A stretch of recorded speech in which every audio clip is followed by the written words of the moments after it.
Bismillahirrahmanirrahim. Welcome to the design and analysis of algorithms in lecture number 29.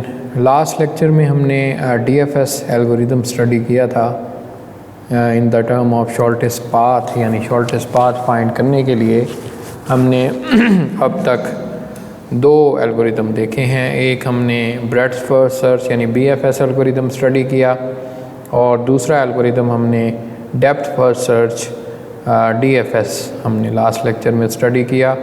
उनकी हमने graphical examples भी discuss की और उनका एल्गोरिदम भी डिस्कस किया। उनके तमाम जो स्टेप्स थे एल्गोरिदम के हमने काफ़ी डिटेल से एक्सप्लेन किए।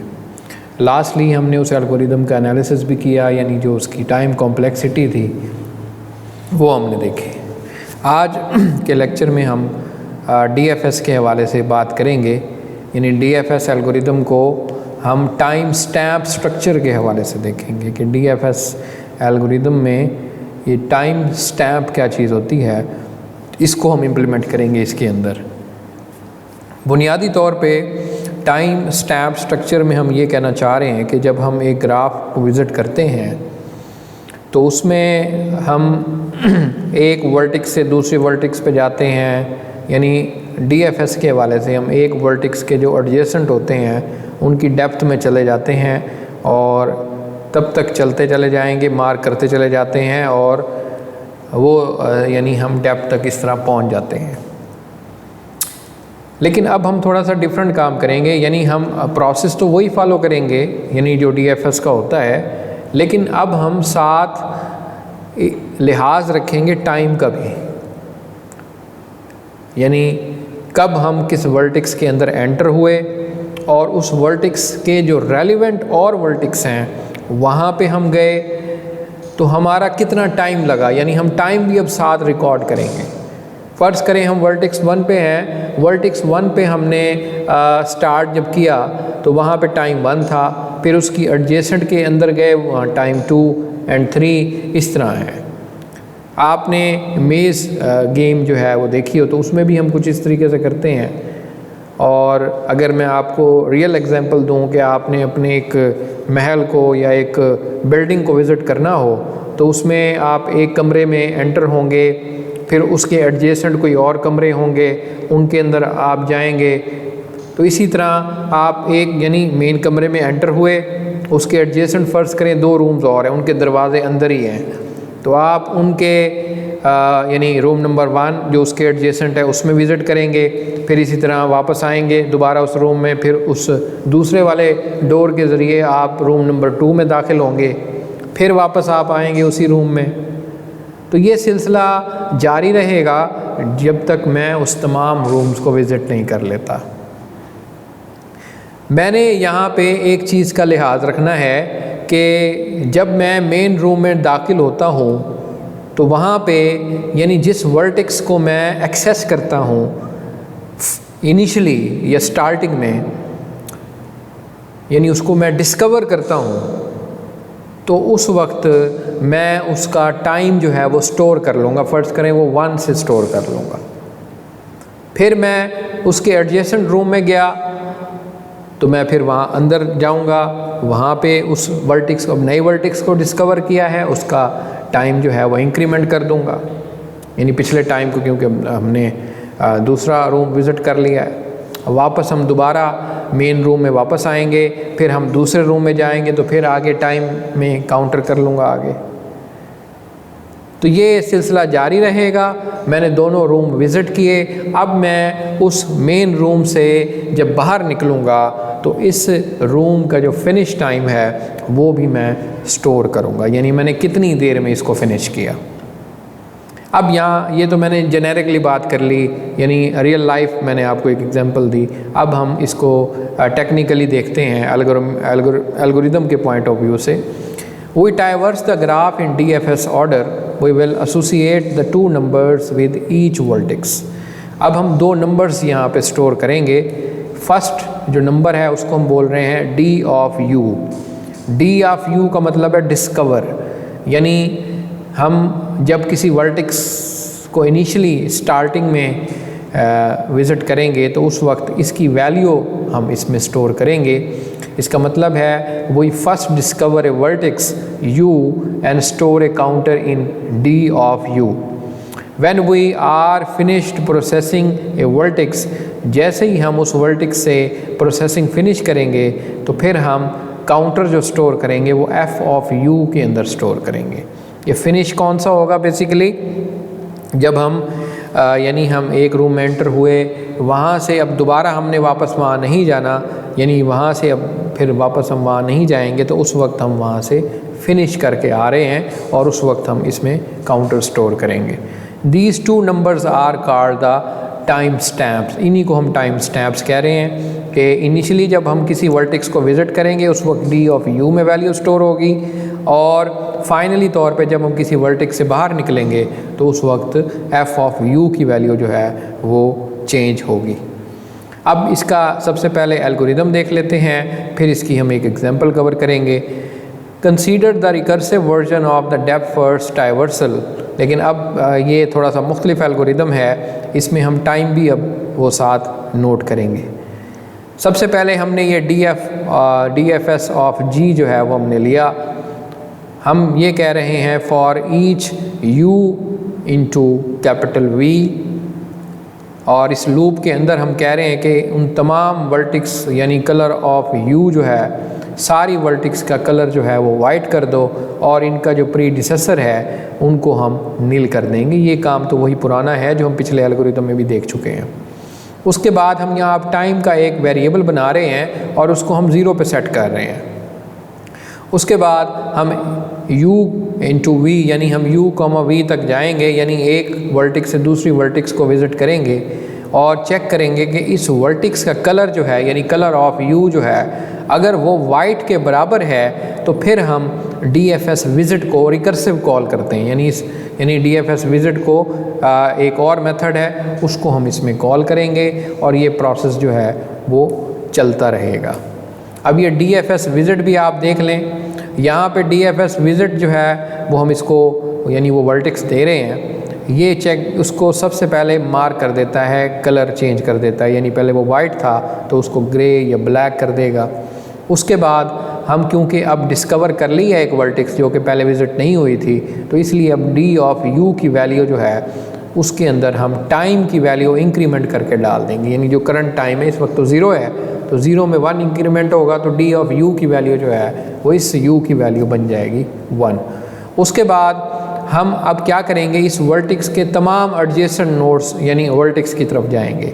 Each v is in the adjacent of u, यानी इस एडजेसेंट में जाओ और चेक करो कि अगर तो उनका कलर वाइट है तो फिर हम उसको विज़िट करेंगे, अगर पहले से कलर उसका ग्रे या ब्लैक हो चुका है तो फिर ये कंडीशन फॉल्स हो जाएगी। फ़र्ज़ करें ये कंडीशन ट्रू है, यानी हमें जो एडजेसेंट वर्टेक्स मिली है वो वाइट है। अब हम क्या करेंगे, सबसे पहला यानी हम अब एक नई वर्टेक्स ले रहे हैं तो अब हम इसका जो प्रीडिसेसर है वो प्रीडिसेसर ऑफ v के अंदर डाल देंगे, क्योंकि हम अगली वर्टेक्स में जाने लगे हैं लेकिन पिछली वर्टेक्स का जो एड्रेस है या पिछली वर्टेक्स का जो रास्ता है वो हम उसके प्रीडिसेसर में डाल रहे हैं। ये प्रीडिसेसर वाला मामला कोई नया नहीं है, लास्ट मैंने लेक्चर में इसको डिफ़ाइन किया था, यानी BFS में भी हमने इसको ऐड किया था, DFS में भी ऐड कर रहे हैं।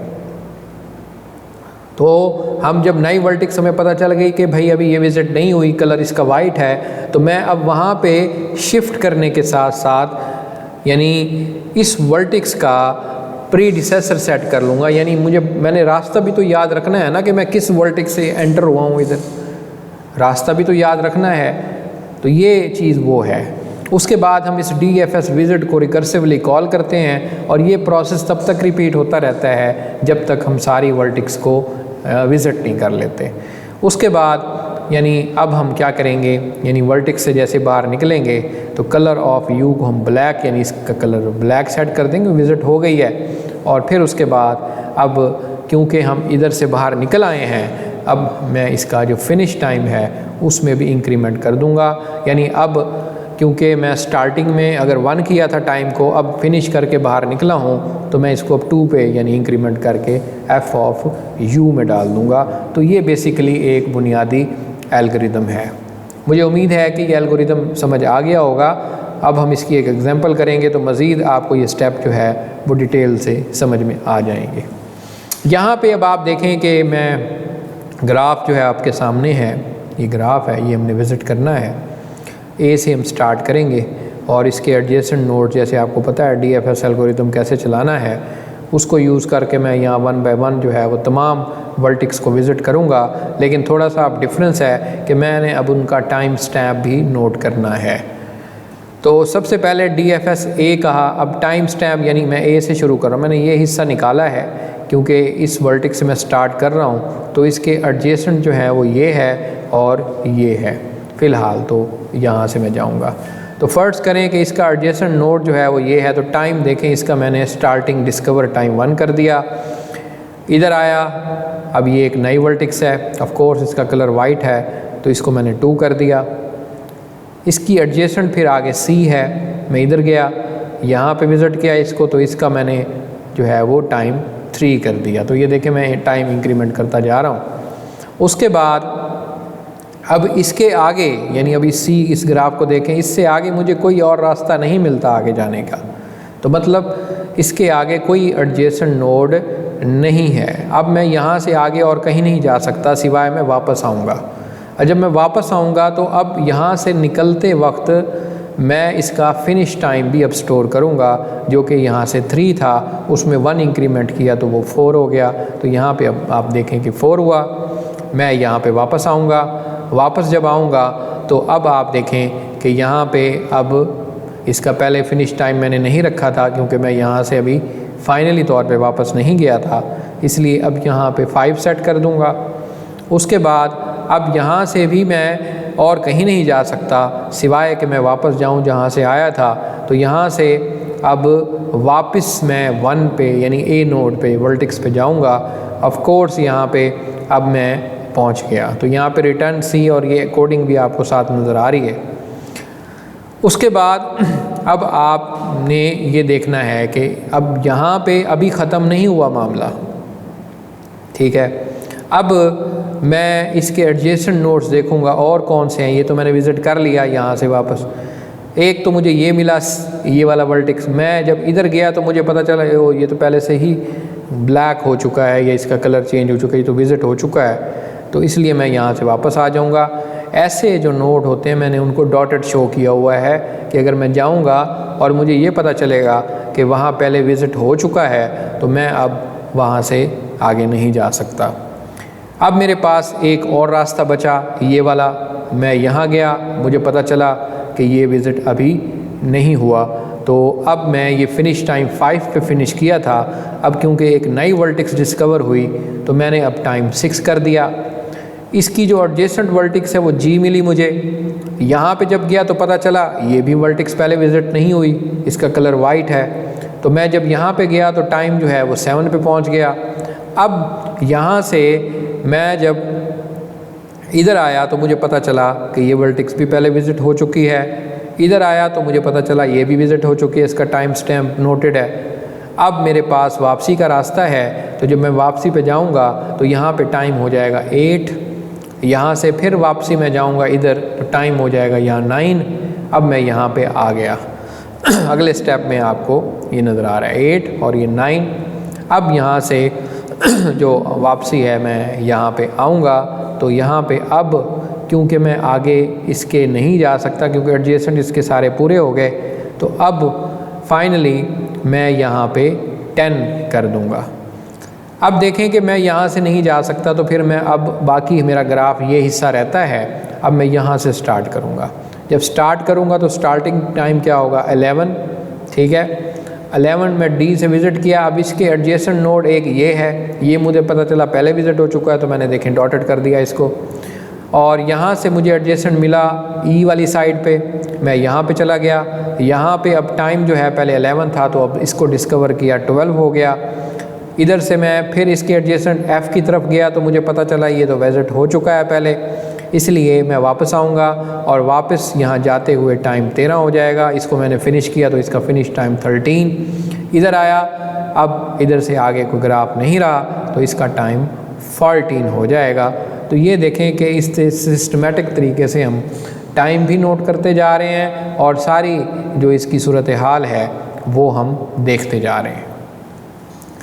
अब यहाँ पे कुछ चीज़ें हैं जो हमने डिफ़ाइन करनी है। For directed graph the other edges non tree can be classified as follows. तो यहाँ पे 3 किस्म के एज हैं। एक बैक एज है जो कि यू वी से स्टार्ट होता है, यू और वी यानी वर्टिक्स ये यू है, ये वी है। वी जो है is an ancestor of you in a tree. अब हम इस ग्राफ से एक ट्री जनरेट करना चाहते हैं, उस हवाले से हम कुछ चीज़ें टर्मिनोलॉजी डिस्कस कर रहे हैं। तो यहाँ पे हम ये कह रहे हैं कि वी जो है वो यू का इंसेस्टर है, उसको हम कहते हैं बैक एज। अगर ऐसा है तो अगर V जो है is a proper descendant of U in tree तो उसको हम बोलते हैं फॉरवर्ड एज। अगर U और V दोनों जो है वो ना तो इंसेस्टर हों और ना ही डिसेंडेंट हो तो फिर उनको हम क्रॉस एज से ज़ाहिर करते हैं। अब ये तीनों चीज़ें हम आगे डिस्कस करते हैं भाई इनका क्या मतलब है। तो यहाँ पे अब थोड़ा सा इनकी जो टेक्निकल चीज़ है वो भी देख लें। बेसिकली हम यहाँ पैरेंथेसिस लेमा डिफ़ाइन करने लगे हैं। हम कह रहे हैं कि U is a descendant of V if only if, यानी अगर U V का डिसेंडेंट है तो उसकी जो कंडीशन होगी वो होगी D of U F of U is a subset of D of V and F of V। मतलब ये है कि D ऑफ U और F ऑफ U का जो टाइम है वो D ऑफ V के अंदर होगा, यानी उससे रैप्ट होगा, यानी सबसेट का मतलब यही होता है ना। और अगर तो U is a ancestor of V, अगर तो U जो है V का इंसेस्टर है तो इसका मतलब है D ऑफ U और F ऑफ U का जो टाइम है वो सुपर सेट बनेगा D ऑफ V और F ऑफ V का, यानी अब इसका टाइम बड़ा है, इसका टाइम छोटा है। पहले वाले में हम कह रहे थे इसका टाइम उस टाइम में एग्जिस्ट करता है, यानी उसको ओवरलैप करता है। तीसरी जो कंडीशन होगी वो ये होगी U is unrelated to V if only, यानी अगर तो इन दोनों में कोई ताल्लुक़ नहीं है, यानी D ऑफ U और F ऑफ U और इज़ D, यानी एक वर्टिक्स का स्टार्टिंग टाइम और फिनिश टाइम, दूसरी वर्टिक्स का स्टार्टिंग टाइम और फिनिश टाइम, अगर दोनों में कोई रिलेशन नहीं है तो उनके दरमियान जो डिसजॉइंट हम सेट बोलते हैं। टाइम की बात हो रही है और टाइम में हम ये कह रहे हैं कि एक वर्टिक्स का टाइम दूसरी वर्टिक्स से कम होगा तो वो उसके अंदर होगा। अगर इस वर्टिक्स का टाइम इसकी वर्टिक्स से ज़्यादा होगा तो ऑफ कोर्स जो है ये वाली वर्टिक्स इसको ओवरलैप करेगी।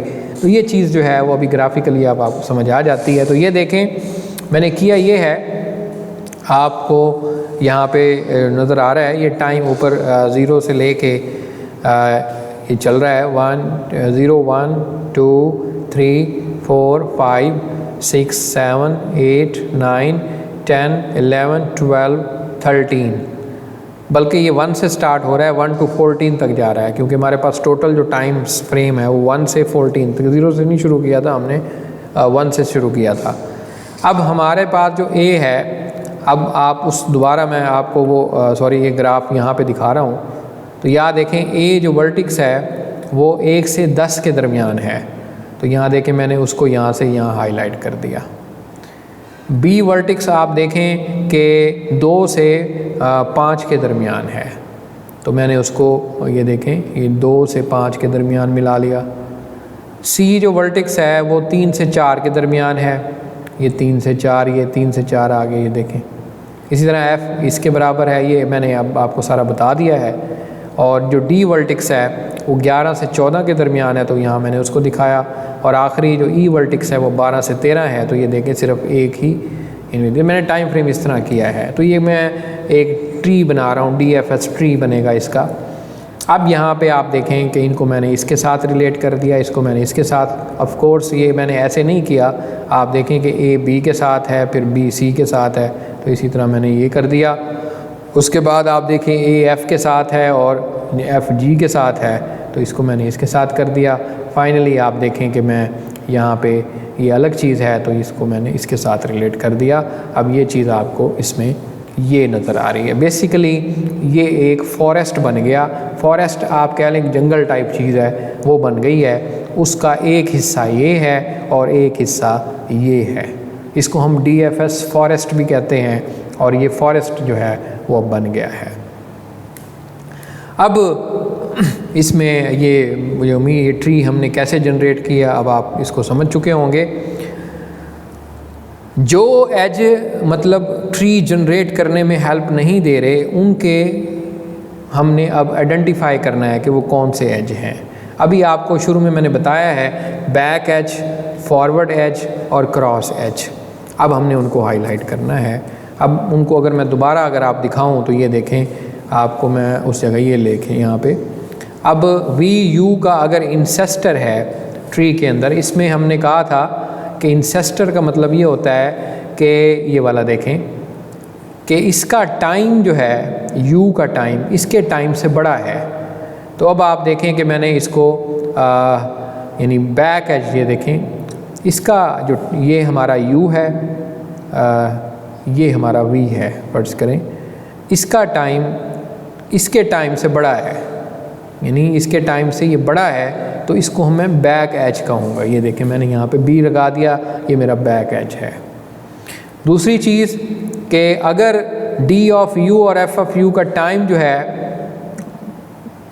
सॉरी मैं यहाँ पे गलती कर गया हूँ, दोबारा देख लें कि D of U F of U का टाइम इसके टाइम से छोटा है, तब जो है वो बैक एज कहलाएगा।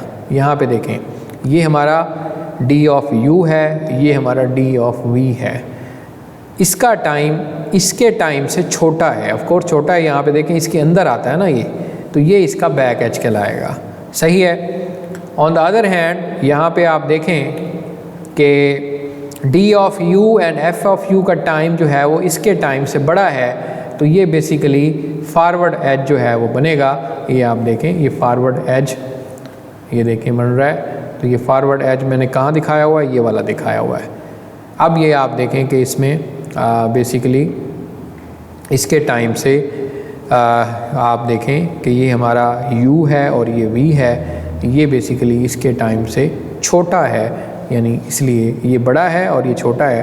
तो क्योंकि आप देखें कि इसके अंदर ये लाई करता है, ठीक है, तो ये हमारा बनेगा फॉरवर्ड एज। तो ये इस तरीके से क्रॉस एज ये है कि ये डिसजॉइंट है, क्योंकि इसका और इसका आपस में कोई रिलेशन नहीं है एज का, क्योंकि ये ट्री में इकट्ठे नहीं बन रहे, तो ये डिसजॉइंट कहलाएंगे। ये भी डिसजॉइंट बनेगा और ये भी क्रॉस एज है हमारा, क्योंकि इनका भी आपस में कोई ताल्लुक़ नहीं है। हम यहाँ से देखें ये इधर से यूँ आए थे फिर वापस चले गए थे, तो इसलिए ये क्रॉस एज है। तो ये बेसिकली आज के लेक्चर का हिस्सा था। हमने आज DFS को टाइम स्टैम्प के हवाले से डिटेल से डिस्कस किया और मुझे उम्मीद है कि ये टॉपिक आपने अच्छे तरीके से अंडरस्टैंड कर लिया होगा और इसकी आप प्रैक्टिस करें, बुक में इसके बारे में पढ़ें। तो आज का लेक्चर मैं यहीं पे ख़त्म करता हूँ। अगले लेक्चर तक के लिए खुदा हाफ़िज़।